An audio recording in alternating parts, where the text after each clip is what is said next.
ఇక్కడ horizontal reservation అర్థం చేసుకోకపోవడమే అసలు కారణం. ఈ హారిజాంటల్ రిజర్వేషన్లో ముందుగా ఎవరైతే రిజర్వ్డ్ కేటగిరీలు ఉంటారో మహిళలు కావచ్చు, స్పోర్ట్స్ కావచ్చు, దివ్యాంగులు కావచ్చు, ఎక్స్ సర్వీస్ మ్యాన్ కావచ్చు, వీళ్ళందరూ పైకి వెళ్తారు. అంటే ఒకవేళ 7 పోస్టులు ఉంటే 5 పోస్టులు మెరిట్కి ఇస్తే 2 పోస్టుల నుంచి 3 పోస్టులు వీళ్ళకి ఉంటాయన్నమాట. వీళ్ళు ముందే ఫిల్ చేస్తారు. వీళ్ళని ఫిల్ చేయడంతో ఈ 5 పోస్టులు ఆ టాప్ ర్యాంక్ ఎవరు వచ్చిన వాళ్ళకి వస్తుంది. తర్వాత ర్యాంక్ వచ్చిన వాళ్ళు మాకు కూడా ఈ 2 పోస్టుల్లో మనకు పోస్ట్ వస్తుంది అనుకుంటారు. కానీ ఆల్రెడీ ఇవి రిజర్వ్ కేటగిరీ అంటే మహిళలకు కానీ, లేదా దివ్యాంగులకు కానీ, ఎక్స్ సర్వీస్ మ్యాన్కి కానీ, లేదా స్పోర్ట్స్ కోటాలో గతంలో 2% ఉండేది స్పోర్ట్స్ కోటా. కూటమి ప్రభుత్వం వచ్చాక స్పోర్ట్స్ను ఖచ్చితంగా ఎంకరేజ్ చేయాలనే ఉద్దేశంతో దాన్ని 3%కి పెంచడం జరిగింది. కాబట్టి ఈ స్పోర్ట్స్ కోటాలో వచ్చిన వాళ్ళకి ఈ ముందుగా కేటాయించడం వల్ల లాస్ట్ ఉన్న 5 పోస్టులు కూడా మెరిట్కి పోతాయి.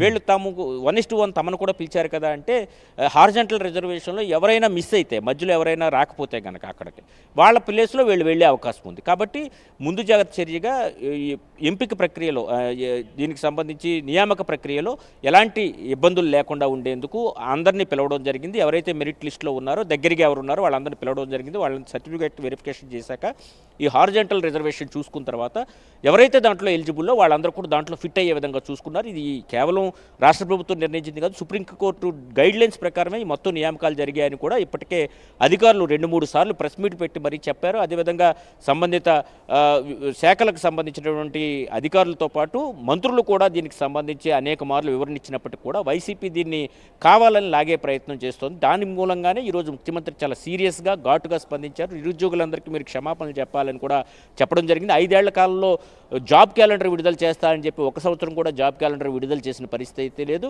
కాబట్టి జాబ్ క్యాలెండర్ కోసం అడిగిన విద్యార్థి సంఘాల నేతలపైన రేప్ కేసులు పెట్టిన ఘటనలు కూడా గత ప్రభుత్వంలో మనం చూసాం. వైజాగ్కి చెందినటువంటి టీడీపీకి సంబంధించినటువంటి విద్యార్థి సంఘ నేతపైన ఇటువంటి కేసు కూడా పెట్టడం జరిగింది. కాబట్టి ఇప్పుడు చూస్తే కనుక ఈ జాబ్ క్యాలెండర్ వచ్చిన తర్వాత వరుసగా ఉద్యోగాలు ఇచ్చుకుంటూ పోతున్నారు. ముఖ్యంగా పోలీస్ డిపార్ట్మెంట్లో 5,000 పైచీలకు ఉద్యోగాలు ఫిల్ చేశారు. వివిధ శాఖల్లో కూడా వరుసగా పోస్టులు ఫిల్ చేస్తున్నారు. నెక్స్ట్ జాబ్ క్యాలెండర్ కూడా ఇచ్చేందుకు సిద్ధమవుతున్నారు. మరో డిఎస్సి నోటిఫికేషన్ కూడా త్వరలోనే సిద్ధమవుతోంది. ఈ తరుణంలో ఈ మొత్తం వ్యవహారాన్ని ఏదో విధంగా తప్పు జరిగిందనే విధంగా అనుమానాలు క్రియేట్ చేసే ప్రయత్నం అయితే చేస్తున్నట్టుగా మనకు స్పష్టంగా కనిపిస్తోంది. కాబట్టి దీనికి సంబంధించి ఇప్పటికే అధికారులు పలుమార్లు వివరణించారు. ఎవరికైనా అనుమానాలు ఉంటాయి, ఎవరికైనా ఒకవేళ తమకు ఎందుకు రాలేదు అనుమానం ఉంటే వారు అధికారులకు వద్దకు వస్తే వాళ్ళు వివరంగా వాళ్ళకి వివరిస్తామని కూడా ఇప్పటికే చెప్పడం జరిగింది.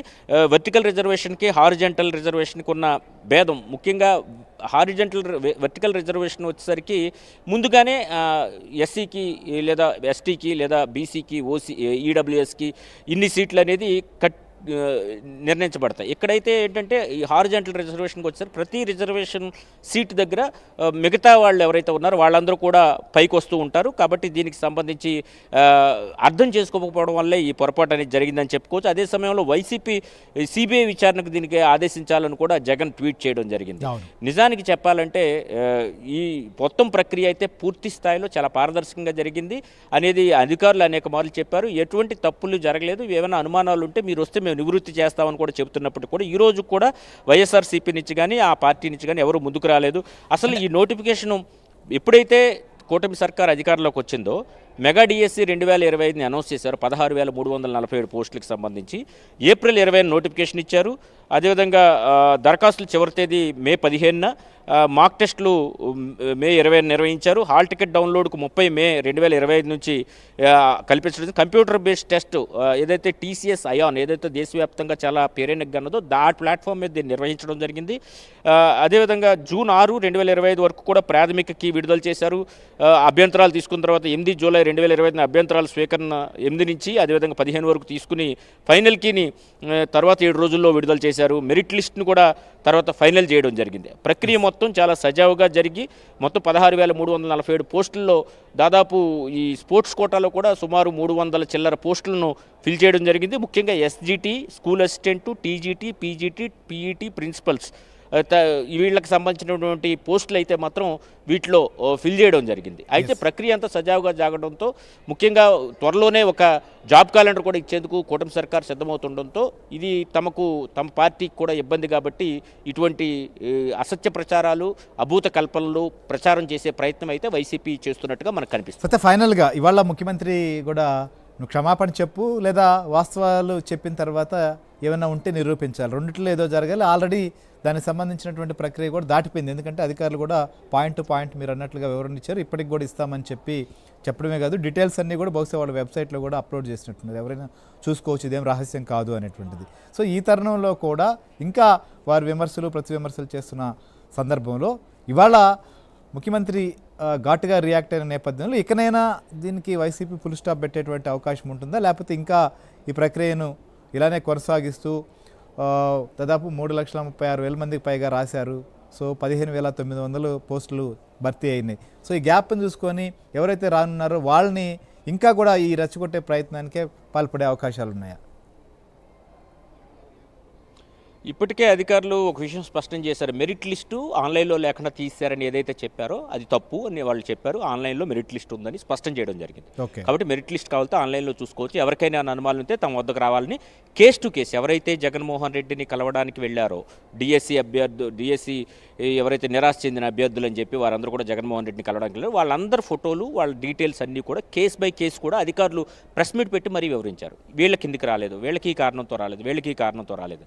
ఇంకా ఏమైనా అనుమానాలు ఉంటే తమ వద్దకు వస్తే వాటిని నివృత్తి చేస్తామని కూడా చెప్పడం జరిగింది. దీన్ని మొత్తాన్ని కూడా ఈ వ్యవహారాన్ని మొత్తాన్ని కూడా ఇంత సజావుగా ఇంత సక్రమంగా ఎప్పుడూ డిఎస్సి రాష్ట్ర చరిత్రలో జరగలేదు. పూర్తి స్థాయిలో పారదర్శకంగా పూర్తి నిబంధనలకు అనుగుణంగా జరిగిన డిఎస్సి కావడంతో ఇంత సజావుగా జరిగితే కనుక తమకు ఇబ్బంది. గతంలో తాము ఇటువంటి నోటిఫికేషన్ ఇచ్చింది లేదు.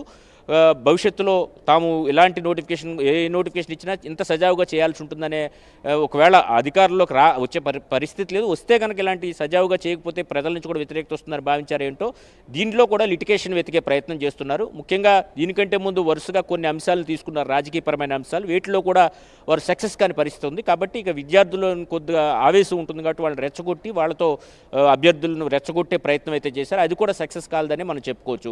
ముఖ్యంగా రీసెంట్గా తీసుకుంటే అమరావతి రైతులను కూడా పిలిపించి వారితో మాట్లాడి మీకు మేము అండగా ఉంటాం, మీకు న్యాయ సహాయం చేస్తామని చెప్పగానే ఒక రైతు వచ్చి ఇక్కడ ల్యాండ్ పూలింగ్కి భూమి ఇచ్చాడు. అక్కడికి వెళ్ళిన రైతే వచ్చి ఇక్కడ ల్యాండ్ పూలింగ్ అక్కడికి వెళ్ళగానే మావిగన్ మాటలు జగన్మోహన్ రెడ్డి మాట్లాడడంతో ఆయన కూడా ఆందోళన చెంది అసలుకే అసలు వచ్చేటట్టు ఉందని ఆయన వచ్చి ఇక్కడికి వచ్చి భూములు ఇచ్చిన పరిస్థితి అయితే ఉంది. కాబట్టి ఎవరైతే డిఎస్సి అభ్యర్థులు ఉన్నారో వీళ్ళందరూ కూడా ఉద్యోగరాలదనే బాధ ఉంటుంది, అది తప్పేం లేదు దాంట్లో.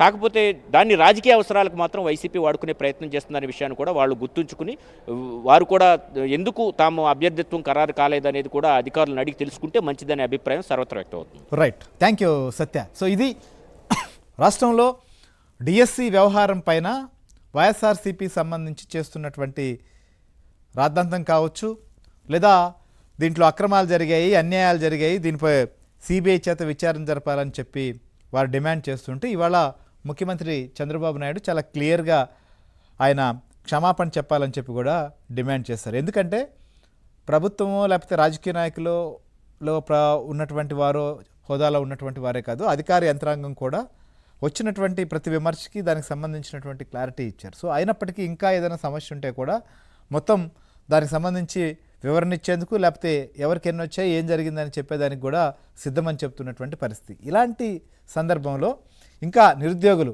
ఎందుకంటే ఒక ప్రయత్నం చేస్తే కొన్ని లక్షల మంది 3,36,000 మంది ప్రయత్నం చేయగా మొత్తం కూడా 15,900 పోస్టులు భర్తీ జరిగాయి. సో ఇంత కాంపిటీషన్ ఉన్నప్పుడు అందరికీ రావడం అనేది జరగదు. అలాంటి సందర్భంలో ఎవరికైతే రాలేదో వారు మరోసారి డిఎస్సిని రాసేందుకో లేకపోతే ఇంకో కాంపిటీషన్ ఎగ్జామ్కో ప్రిపేర్ అయ్యేందుకో సిద్ధమవుతున్నటువంటి తరుణంలో సో ఎగ్జామ్లోనే అక్రమాలు జరిగాయి, లేకపోతే సరిగా జరగట్లేదు, లేదా అక్రమాలు జరుగుతున్నాయి, ఇదంతా కూడా ఇట్లానే ఉంది అనేటువంటి ఒక నిరాశ నిస్పృహ, లేకపోతే మనం చదివినా కూడా రావేమో